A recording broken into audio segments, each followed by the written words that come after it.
Bonjour, aujourd'hui j'aimerais vous présenter une maquette de Gundam. Il y avait longtemps. Une maquette que j'ai attendu longtemps justement à avoir. Et je suis bien content désormais de l'avoir sous la main. Il s'agit du Wing Gundam Fenice. Il veut très certainement dire Phoenix en italien. Et comme le nom l'indique, il s'agit d'un Gundam customisé à partir d'un Wing Gundam 0. Si je me trompe pas, et qui a été customisé donc par son pilote Riccardo Fellini, qui est donc un personnage de la série que j'aime beaucoup.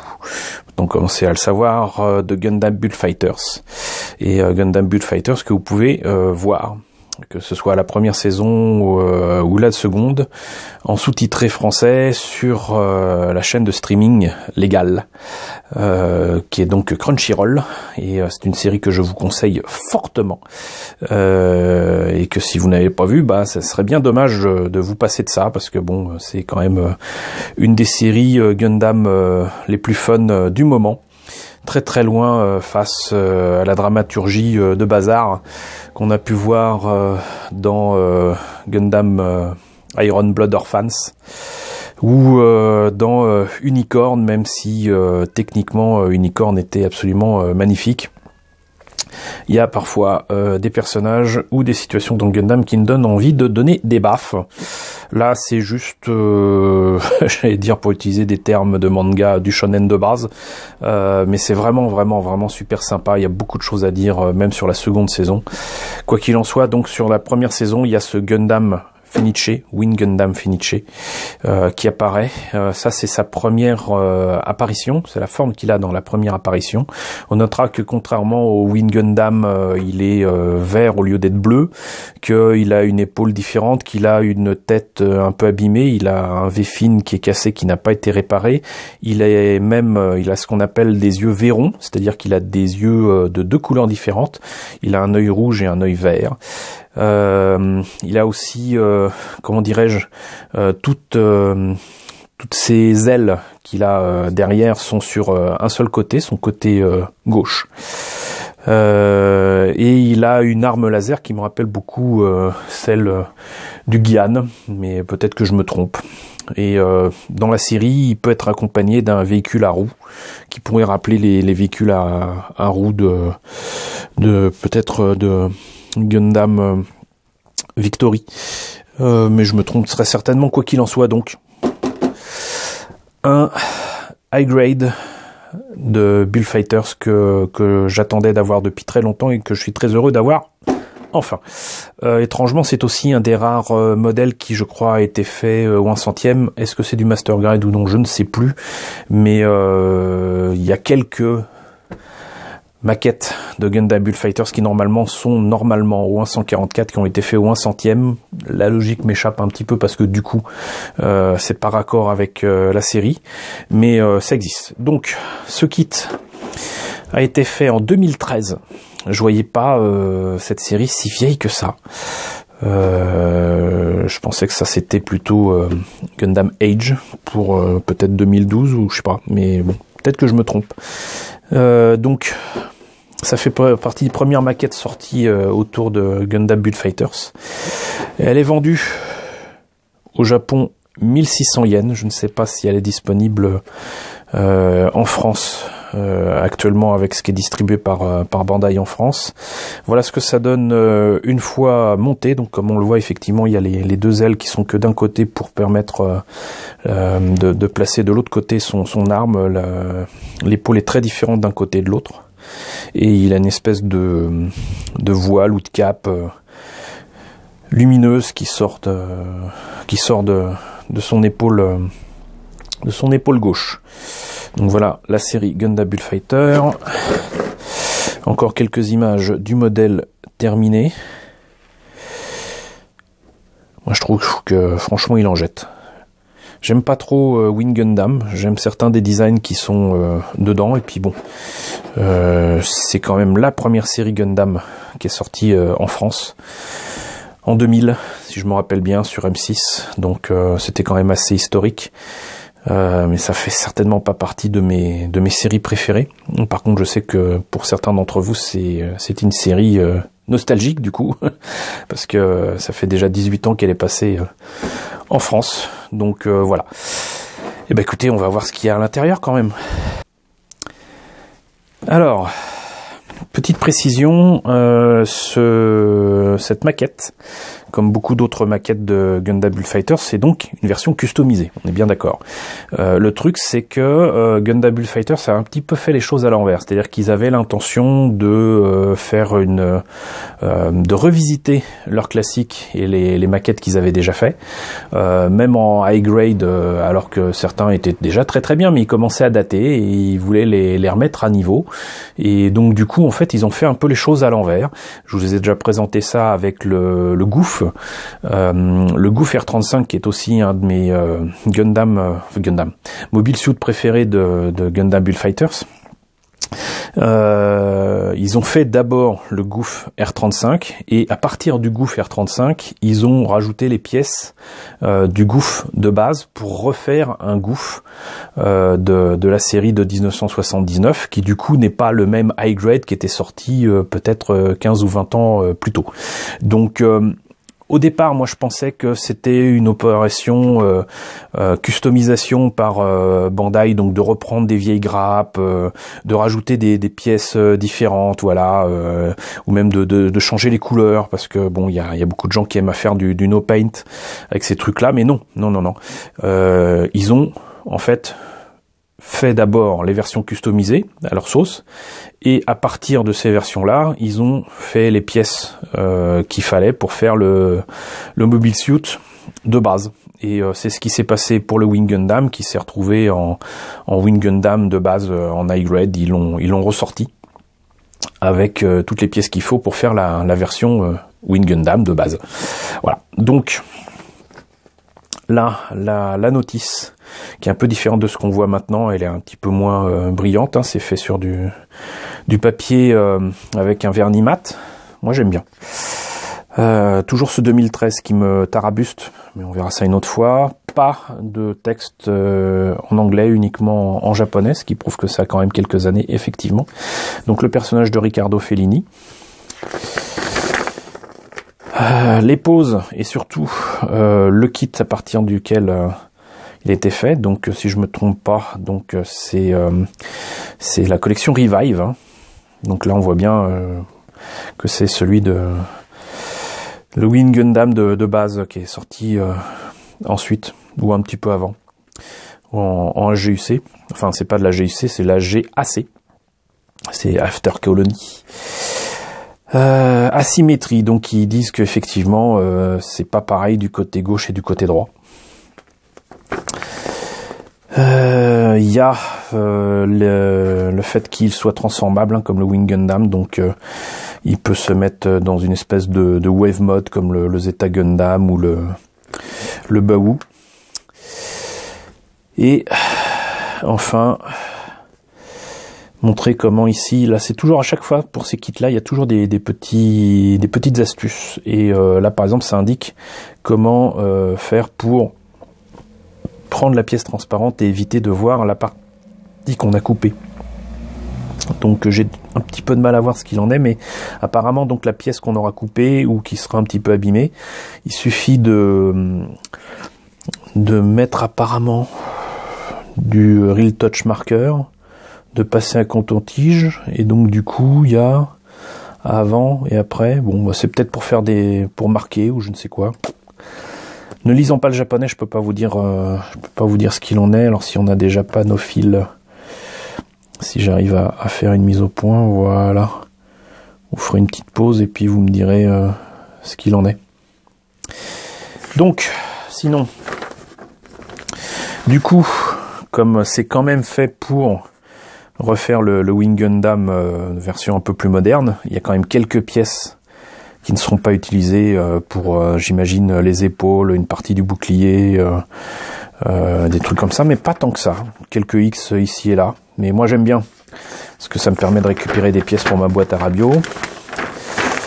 Ça commence par le buste, C'est vraiment fait pour être super bien articulé, donc ça c'est cool parce que on est très très loin des vieux modèles qui étaient même pas des A-grade.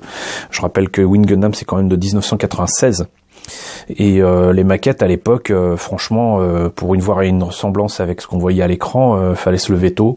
Il y avait toujours beaucoup de trucs à modifier, notamment les mains. Qui étaient en espèce de caoutchouc mou, la matière qui est utilisée pour les polycaps. Donc c'est pas génial. C'était le marché de rêve pour ceux qui proposaient des pièces de conversion ensuite en résine ou quoi, mais bon, on en reparlera. Je vous présenterai ça un de ces quatre. Donc on commence par le buste, le backpack, la tête avec les autocollants, parce qu'il y a quand même quelques autocollants à placer. Même je vois que donc les espèces de petites ailes qu'il y a derrière la tête, il y en a une qui est complète, l'autre qui est cassée. Le V-fin qui est pas complet. La première épaule, celle qui correspond pas au Wing Gundam, je serais bien curieux de voir d'où ça sort. Je pensais que c'était tiré d'un Tolgis, mais apparemment je me trompe. Donc le bras gauche, le bras droit. On a du coup tout le buste avec la tête et les bras qui sont là. Ensuite, évidemment, on attaque les jambes, le bassin, les ailes, enfin la cape du coup. On place ça à l'arrière, on s'amuse à faire les armes, parce qu'il y en a plusieurs. On peut séparer d'ailleurs ces deux parties pour faire deux armes différentes. L'espèce de lance qui me rappelle furieusement le Gyan qu'on peut mettre sur l'un des bras, l'espèce de cape lumineuse, l'arme qu'on peut mettre donc dans le dos, et on est bon. Voilà, donc d'habitude ce sont des kits qui se font très rapidement, hein. Si on veut y apporter un peu de soin, moi je conseille éventuellement de repeindre les pièces à coups de bombe, c'est ce que je fais, et ensuite de le monter tranquillement. Du coup, bon, toujours tout aussi tranquillement, tout en regardant un truc à la télé ou quoi. Vous pouvez faire ça en même pas un week-end, une journée, c'est fait. Ce qui prendra le plus de temps, c'est justement d'avoir les pièces qui sèchent. J'en profite d'ailleurs pour vous dire que je sais pas si ça se voit. Voilà. À ma respiration, mais peindre même à la bombe quand il fait très froid comme ça, quand il fait moins de 10 degrés, c'est pas conseillé. Je l'ai fait sur certaines pièces, sur certaines maquettes, grand mal m'en a pris. Faut vraiment faire ça, même s'il faut faire ça dans une pièce ventilée. Quand il fait froid comme ça, c'est pas pratique parce que la peinture va pas prendre, elle va moucheter, elle va faire des dépôts. Et en plus les bombes, c'est les bombes de peinture, c'est quelque chose qui est sous pression avec quelque chose qui est bon souvent froid à la base. Et faut réchauffer un petit peu la bombe, de toute façon mettre ça dans de l'eau chaude, dans de l'eau tiède, attendre un petit peu, et normalement la peinture, même en temps normal, de toute façon la peinture va mieux se tendre et sera plus propice à tenir sur une pièce, quel que soit le support, qui soit plastique, résine ou sauf vinyle. Faut préparer ces bombes et faire attention à ça. Le moment où vous faites ça, c'est quand même très important, et c'est vrai pour le froid, c'est vrai quand il fait très très chaud aussi, il faut se méfier de ça. Faut être à température, j'allais dire normale, quoi. 20 degrés, c'est parfait. Le printemps, l'été, c'est parfait pour faire des maquettes. L'hiver, c'est beaucoup moins cool. Voilà. Après ce petit aparté, donc quelques autocollants. Il y en a pas tant que ça. Des trucs pour les viseurs. Je vois qu'ils sont très petits, donc ça c'est super. Ça c'est certainement pour cette partie-là du buste. Les yeux qui sont effectivement rouges et verts. Alors là, ça à peindre, ça doit pas être évident, donc les avoir en autocollant, c'est super.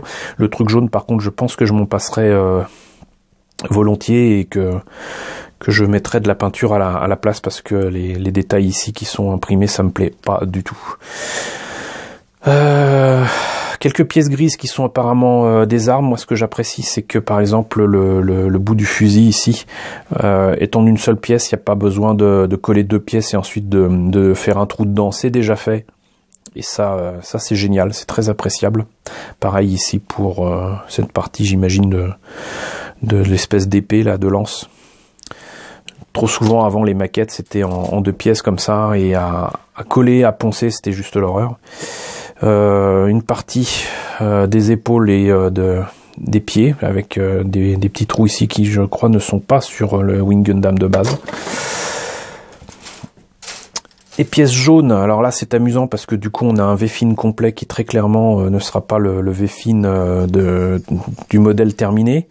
Ici très certainement la pièce jaune à mettre avec l'autocollant, je ne sais pas. Leia. Désolé, passage de petit chat. Donc clairement des pièces qui seront réutilisées. Alors ce que j'aime bien aussi sur ce modèle, c'est que c'est pas du blanc. C'est une espèce de blanc cassé. Et là, par exemple, on voit bien que c'est donc l'épaule modifiée comment dirais-je, bricolé Riccardo Fellini. La tête et tout ça, et le V-fin et tout, ce genre de détails prouve que très clairement, donc c'est son modèle customisé de Wing Gundam. Et j'adore la couleur. Voilà, c'est une couleur un peu crème très claire. Et j'aime beaucoup, c'est pas du blanc.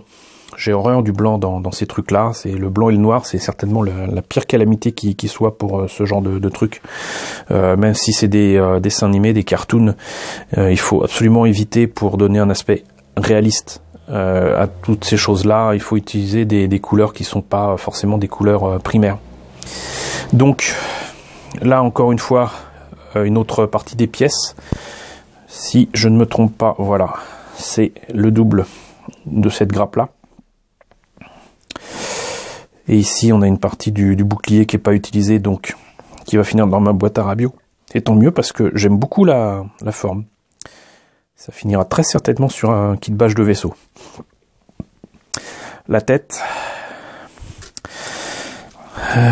Même le buste, la jupe et tout. C'est vraiment très chouette. Vraiment très très content d'avoir cette maquette. Hop, une pièce qui est tombée. Ça peut arriver, puisque je rappelle qu'on peut éventuellement aussi enlever les pièces à la main. C'est pas conseillé parce qu'on se retrouve avec des fois des pièces cassées ou des ergots énormes à enlever, mais voilà. Et là, vous voyez, typiquement, c'est le genre de choses qu'en 96 on n'avait pas. La qualité de ces mains-là, là, franchement, on aurait aimé les avoir à l'époque. À la place, on avait des trucs qui ressemblaient à rien et qui étaient franchement très très laids. Donc les articulations, une partie de l'inner frame, du backpack et des armes du Wing Gundam, les polycaps, une seule pièce transparente qui est donc ce truc là. Je vais peut-être remplacer cette petite lentille par un de mes bijoux fantasy, on verra. Il n'est pas dit que ça soit mieux, mais si c'est mieux je le ferai, mais c'est juste que là du coup faut quand même enlever la pièce, ensuite la poncer, éventuellement la revernir pour avoir un transparent parfait, et c'est pas dit que j'y arrive. Là on a d'autres pièces transparentes avec l'épée et l'espèce de cape. D'accord, je comprends mieux, il y a des espèces de détails ici sur la cape. Je sais pas exactement ce que c'est, pourtant j'ai vu la série au moins 3 fois, mais bon, c'est assez bizarre, mais bon. Et une fois que vous avez terminé, gardez les grappes transparentes comme ça, vous les gardez systématiquement, ça sera toujours très pratique. Des pièces rouges, un rouge très pétant pour le coup, toujours cette manie de faire des creux, des trous dans les pieds, visiblement donc depuis 2013, pour les high grade de Gundam Bullfighters et les autres. Et enfin les quelques pièces vertes qui remplacent les pièces bleues du Wing Gundam. Voilà, avec une partie des épaules, des bras, la jupe arrière, le buste, le backpack. Voilà. Bah écoutez, on en a terminé avec la présentation de ce Wing Gundam Fenice. J'ai hâte de pouvoir travailler dessus. Ça sera pas pour tout de suite, vous l'aurez compris, parce que si je repeins certaines des pièces, je vais avoir quelques mauvaises surprises avec les bombes que j'utilise, ou même la peinture au pinceau. Là c'est pas le moment, il fait vraiment trop froid. Donc quoi qu'il en soit, j'espère que ça vous a plu, que ça vous a intéressé. N'hésitez pas à me dire ce que vous en pensez dans la section commentaires, à me dire si vous avez enfin vu la série sur Crunchyroll, si elle vous plaît. Dites-moi si vous vous rappelez de ce temps jadis où la série Wing Gundam était passée en France. Dites-moi ce que vous en pensez, tout simplement. N'hésitez pas à liker, n'hésitez pas à partager, c'est très important. Ça fait vraiment toute la différence, hein. Le moindre partage, c'est facilement 2 à 3 fois plus de vues pour mes vidéos et du coup agrandir notre belle communauté et convaincre peut-être des personnes de repasser le pas, voire de passer le pas tout court autour des maquettes, parce que celles-là elles sont vraiment très faciles à faire et ça serait dommage de passer à côté. Et n'hésitez pas à vous abonner si ce n'est pas déjà le cas. J'en profite une fois de plus pour vous remercier de m'avoir rejoint aussi nombreux ces dernières semaines sur ma chaîne. Ça me fait vraiment très plaisir. Et je termine en vous disant à très bientôt pour la présentation de nouvelles maquettes Gundam.